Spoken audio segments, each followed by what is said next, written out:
The radical left is officially turning on its own poster child, and Alexandria Ocasio-Cortez is finding out the hard way that you can't outrun your own record, and CNN's Scott Jennings in calling out far-left political rebranding. Link to full breakdown is down below.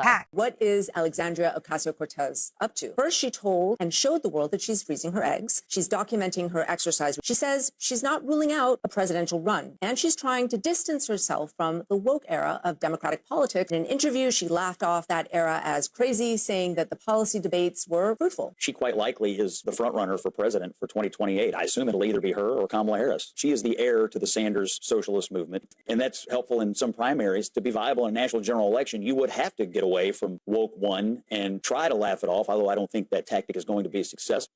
Republicans would like to run against her or are afraid of running against her? I think Republicans want to run against Kamala Harris, who has a bad habit of putting her foot in her mouth. AOC has an ability to dominate the news cycle that I think we've only really seen with Donald Trump. I mean, people have been now obsessed with talking about her egg freezing journey. She comes across as somebody who's very likable, right? But I think the issue with the whole woke one is crazy thing and why she's going to have to do more than just laugh it off is she was the one who led this movement, right? I mean, that's like saying, oh, the first, Salem witch trial, that was crazy. No, you have to explain, or is it the woke people say, do the work and explain why you're trying to distance yourself from that. You can't, as a leader, fall prey to something and say, oh, oops, and then be expected to be trusted with responsibility once again. That's not how it works. If she means it and is truly authentic with it and voters buy it, then she could be a serious contender. And I'm willing to give her grace that if she truly has seen the light and thinks, okay, this is a bad policy, then I'll do that. Because look, J.D. Vance was someone who said that Trump was America's Hitler, and he went on to be his vice president. It's not enough to just say, haha, that was crazy, and move on. She's actually going to have to explain some things. What does she think is woke? Is she no longer in favor of children being transitioned, right? Does she think, I mean, there's comments from 2020, teachers union saying the push to open schools is sexist, racist, and misogynist. But does she no longer believe that? Does she no longer believe America's a racist? Like, she's going to have to explain. My view is that we want the brightest possible contrast between the people who love America and the people who think it's rotten at the core. She represents this group of people who fundamentally dislike the pillars of American culture, and they want to change it, and we want to run against that. Lydia Moynihan and Scott Jennings were dead on. Calling your past rhetoric crazy isn't an apology,